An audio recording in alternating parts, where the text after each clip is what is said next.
그런데 이제 어제 수락연설에서 이재명 대표가 최상병 특검법에 대해서 이런 얘기를 했습니다. 민주당이 발의한 특검법안이 최선이라고 생각하지만 한 대표의 제3자 추천안에 대해서도 열린 논의를 기대한다. 열린 논의. 여기에 좀 방점이 찍혀 있습니다. 그런데 앞서 한 대표는 이제 그 제보 공작 의혹을 수사 범위에 넣자 이렇게 응수를 했었는데 이 부분 아마도 친윤계나 용산의 반발, 우려를 걱정한 부분인 것 같습니다. 제보 공작 의혹까지 수사 범위에 넣자. 그러면 애당초 본인이 이야기했던 3자 특검하고는 약간 취지가 좀 달라지는 부분이 있어 보이기도 합니다. 자, 이런 부분에 대해서 앞으로 이제 한동훈 대표가 이걸 잘 극복해 가고 넘어갈 수 있을지 이게 큰 허들인 것 같아요. 고준석 대변인 어떻게 봐요? 오늘도 한동훈 대표가 이제 상임 고문단 오찬하고요, 그 시도당 위원장들하고 이제 회의하고 또 만찬하고 이렇게 연쇄적으로 접촉을 하고 있습니다. 그 과정에서 이 최상병 특검 법안, 제3자 특검 법안에 대해서 필요할 때는 이제 설득도 하고 하겠다는 게 이제 기본적인 입장입니다. 그리고 저는 조금 전 말씀하신 제보 공작 문제가 이게 뭐 제3자 특검하고 배치된다거나 아니면 이걸 안 하기 위해서 뭐를 갖다 붙인다거나 그렇게 저는 보지 않습니다. 왜냐하면 이 특검 법안, 특검을 통해서 우리가 관철하려고 하는 목표는 무엇이냐? 대통령과 또는 대통령 부인께서 임성근 사단장이라는 사람을 개인적으로 뭔가 구해주기 위해서 뭔가 이제 개입했다. 이 부분이 사실 국민들께서 갖고 계시는 의혹의 핵심이거든요. 근데 그 문제를 풀자는 겁니다. 그 의혹을. 자, 그런데 지금까지 드러난 양상은 그것을 뒷받침하는, 야당이 그렇게 주장을 해왔지만 그것을 뒷받침하는 어떤 근거도 나오지가 않았습니다. 공수처 수사에서도 거기에 대한 어떤 단서도 나오지가 않았습니다. 반면에 거기에 이제 그 의혹의 핵심이라고 등장을 했었던 이종호라는 그 주가 조작 사건의 이제 그 공범이죠, 주범인데 이 사람이 마치 이제 뭔가 이제 그 VIP한테 내가 얘기를 할 테니까 뭐 사표 내지 말아라 뭐 이런 식으로 했다는 건데, 이 과정에 김규현 변호사라는 민주당에 공천 신청을 했었던 박정훈 대령의 그 변호인, 이 사람의 핵심적인 역할을 했고, 그 다음에 장경태 의원 스스로가 그 김규현이 다 기획한 거지, 근데 나는 그 사람 믿지 않기 때문에 더 이상 통화도 안 하고 있어라고 말했다는 것이 드러났습니다. 그리고 장경태 의원 보좌관이 증인들을 접촉해가지고 뭐 이런 식으로 얘기해달라라고 얘기했다는 그런 정황까지 나타났습니다. 그러니까 이건 사건의 본질입니다. 곁가지가 아니고요. 이게 과연 어디서 비롯됐고 누가 이것을 기획한 것인가, 이 문제를 밝혀야지 국민들의 의혹이 풀리는 것입니다. 그러니까 이 사건을 수사하면요, 이 건은 당연히 해야 되는 겁니다. 이어지게 돼 있습니다. 그래서 이것을 그 특검의 조사 범위에 넣자는 것은 매우 상식적이고 공정한 얘기다라고 저는 봅니다. 장윤주 변호사. 네. 고준석 대변인은 이제 제3자 추천 특검 플러스 제보 공작 의혹 이거를 플러스해야 네. 국민적 의구심이 완전히 풀릴 거다라는 주장이거든요. 아니 뭐 얼마든지 이런 이야기 할 수 있으니까 제발 좀 안을 만들어서 가져왔으면 좋겠습니다. 그러니까 제발 좀 한동훈 대표가 제3자 특검 안에 추천 특검법에 뭐 제보 공작 의혹을 넣으시던 뭘 어떤 걸 넣으시던 일단 좀 빨리 안을 가지고 오시면 국회 안에서 법사위에서 얼마든지 이거 논의할 수 있는 것 아닌가요? 네. 왜 자꾸 직접 묻는 말에 대답 안 하고 뱅뱅 돌아가는지 저는 이해를 못 하겠습니다. 지금도 이재명 대표가 뭐 만나자라고 하니까 뭐 금투세 같은 거 논의할 수 있다라고 하시는데, 금투세도 논의할 수 있겠지만 최혜병 특검법 그래서 어떻게 할 건데요? 이거에 대한 대답을 저는 한동훈 대표가 내놔야 된다고 생각이 들고요. 뭐 제보 공작 의혹까지 넣자라고 했지만 이것은 임성근 사단장의 구명 로비 의혹에서 출발을 합니다. 그렇기 때문에 구명 로비 의혹과 뭐 제보 공작 의혹이라고 뭐 명명된 것 한꺼번에 다 살펴볼 수 있다라고 저는 생각이 들고요. 그리고 일단 한동훈 대표가 이야기하는 제3자 추천 특검법안에 대해서 저도 이게 최선이라고 생각하지는 않아요. 저는 일단 이 특검을 누가 추천하느냐에 따라 수사 결과가 달라질 수 있다라는 것을 검찰 출신인 한동훈 대표가 생각하고 있다는 게 좀 의문스럽긴 합니다. 그럼 그 얘기는 특검이 없는 죄도 만들 수 있다는 건가요? 그건 아니지 않겠습니까? 그런데 어떻게 누가 추천하느냐에 따라 특검이 수사하는 결과가 달라질 수 있고 불공정해질 수 있다라는 걸 전제하고 이런 법안을 말씀하시는 저는 이해가 잘 안 가요. 그럼 한동훈 대표가 지금까지 평생 검사 생활을 해오셨는데 그럼 어떤 검사가 사건을 맡느냐에 따라 결과가 때로는 공정해질 수도 불공정해질 수도 있다라는 걸 전제하는 거 아닌가라는 생각이 들기 때문에 좀 의문점이 있는데 그렇다 하더라도 민주당에서는 이 안까지 받겠다는 겁니다. 그래서 제3자 추천안이 됐던 뭐 제보 공작 의혹이 됐던 어떤 것이든 국민의힘에서 한동훈 대표가 발의를 해주신다면 또 그 안을 갖고 오신다면 국회 안에서 얼마든지 논의할 수 있는 가능성이 열려 있으니까 제발 말만 하지 말고 좀 안을 들고 오셨으면 좋겠다 생각합니다. 네, 이제 오늘 국민의힘 최고위원회의에서 장동혁 최고위원이 이런 얘기를 했다고 합니다. 민주당이 받아들이겠다는 제3자안이 대법원장 추천인지 특검을 민주당이 한다는 것인지 모르겠다. 일단 현재 발의된 특검법부터 처리부터 하라. 자, 장동혁 최고위원의 발언을 보면 그래야 이제 민주당의 진정성을 알겠다는 건데 뭔가 자꾸 그 3자 특검법이 좀 꼬이는 것 같지 않습니까? 그러니까 한동훈 대표가 네. 그 3자 추천 특검법안을 내걸고 당대표가 됐고 여권 내 일정한 반발이 있음에도 불구하고 63%라는 압도적인 지지를 얻었어요. 그러니까 결국 저 제3자 추천 특검법을 우리가 내서 주도적으로 저 문제를 풀자라고 본인이 스스로 얘기해 놨던 것을 벗어나기가 어렵습니다. 그걸 돌파해야 된다고 보고요. 주변에서 자꾸 장동혁 최고위원처럼 그걸 갖다 이렇게 좀 뭉개고 뭉뚱그리는 이런저런 메시지들이 나오는데 저는 그게 이제 한동훈 대표가 얘기해놨던 그 틀을 넘어서기 어려울 거라고 보고 아마 민주당에서는 다 받을 거라고 봅니다. 그러니까 제3자 추천도 받고 제보 공작 의혹도 수사 대상 범위에 넣자는 거를 이치상 잘 맞지는 않는데 어쨌든 받을 거라고 봐요. 근데 저거 자칫하면 자충수가 될 수 있는 게 김건희 여사를 조사해야 될지도 모릅니다.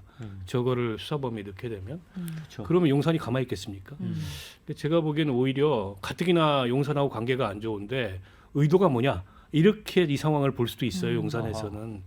그래서 가뜩이나 한동훈 대표가 스텝이 더 꼬일 가능성이 있어요. 그러나 어쨌든 본인이 해놓은 얘기고 본인이 저걸 내걸고 당대표가 됐고 공수처 수사 결과가 나오는 것이 전제도 아니다라고까지 얘기했어요.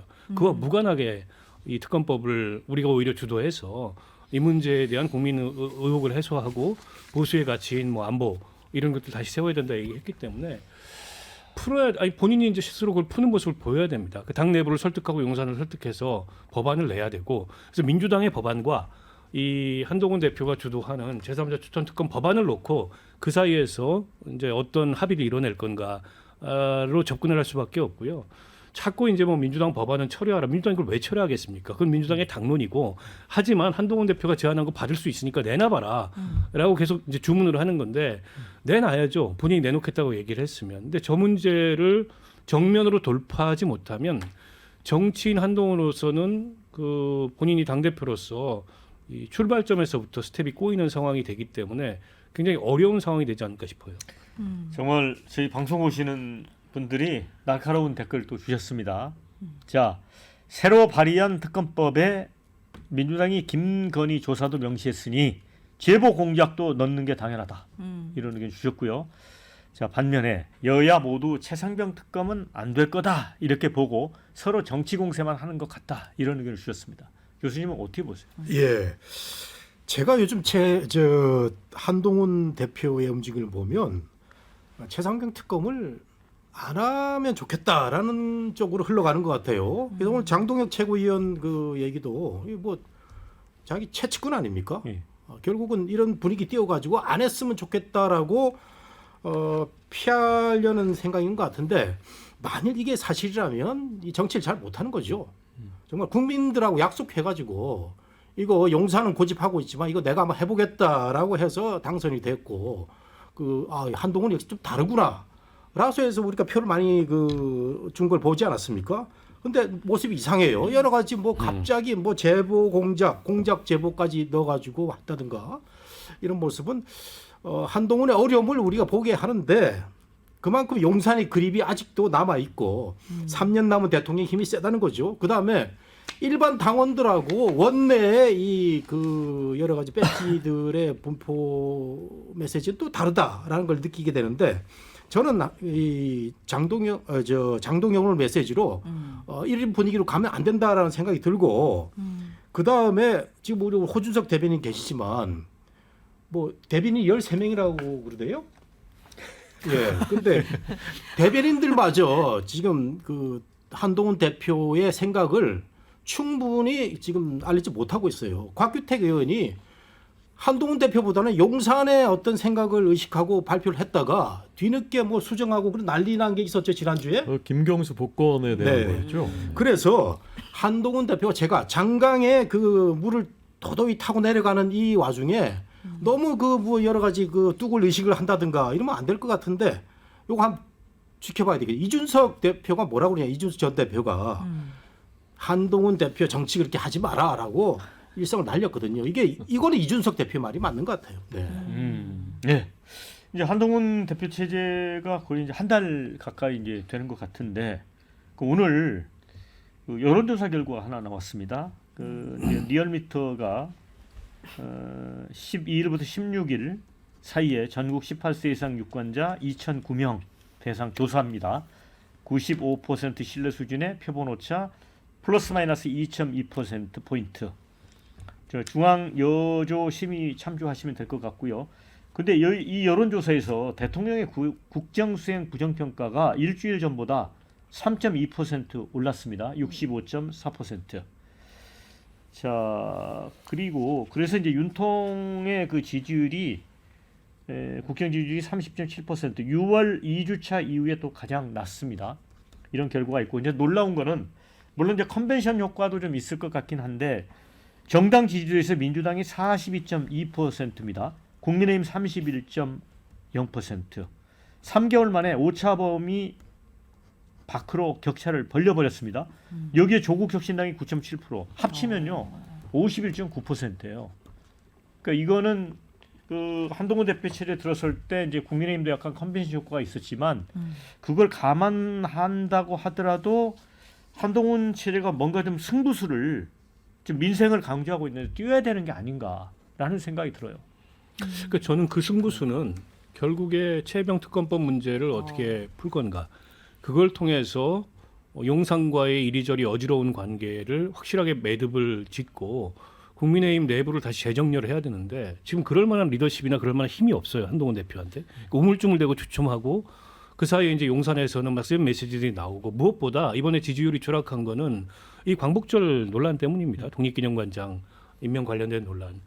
그러니까 이게 우리 국민들이 갖고 있는 보편적인 정서에 부합하지 않는 이제 그런 모습들이 대통령실과 여권에서 나오면서 이게 지지율이 추락한 건데 그에 대해서 한동훈 대표 메시지가 없어요. 그리고 뭐 김경수 복권 문제처럼 사실 그게 뭐 그렇게 중요한 문제입니까? 근데 거기에 대해서는 오히려 용산과 각을 세우는 듯한 모습을 보이는데 국민들이 보기 훨씬 중요하다고 생각하는 광복절 문제나 이런 거에 대해서는 메시지가 없고 이러니까 초기에 기대했던 그런 기대감이 빠르게 사라지면서 컨벤션 효과가 없어진 거예요. 금방 다 말라버렸어요. 그래서 저는 한동훈 대표가 앞서 말씀드렸듯이 최혜병 문제를 정면 돌파하지 못하고 진짜 국민들이 보기에 필요할 때 용산을 향해서 필요한 목소리를 내지 못하면 결국 한동훈도 그냥 그저 그렇구나. 근데 이런 느낌을 오히려 더 강하게 주면서 빠르게 리더십이 흔들릴 수도 있겠다 이런 생각이 들어요. 자, 홀석 대변인, 이제 한동훈표 정치 뭐 한 달 가까이 되고 있고, 그럼 오늘도 이제 상임 고문단 오찬 간담회, 오후에는 이제 시도위원장 간담회, 릴레이 식사 정치, 또 원내 인사들과의 스킨십 강화, 뭐 열심히 뛰고는 있습니다. 근데 이제 아쉬움도 많이 말씀을 해주시는데.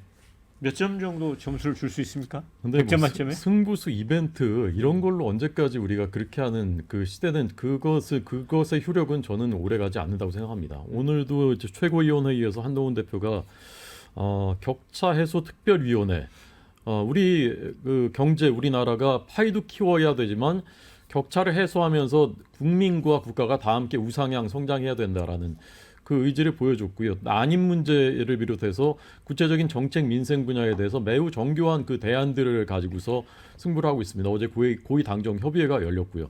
저는 이런 노력들이 한동훈 대표가 이제 싸움꾼 이미지로 이제 인식이 돼 있지만 지금 한 달 동안은 싸움보다는 구체적인 민생과 정책을 갖고 승부하겠다라는 것으로 꾸준히 해나가고 있습니다. 그래서 저는 이런 것들을 국민들께서 보고 계시고 평가하실 거라고 생각하고요.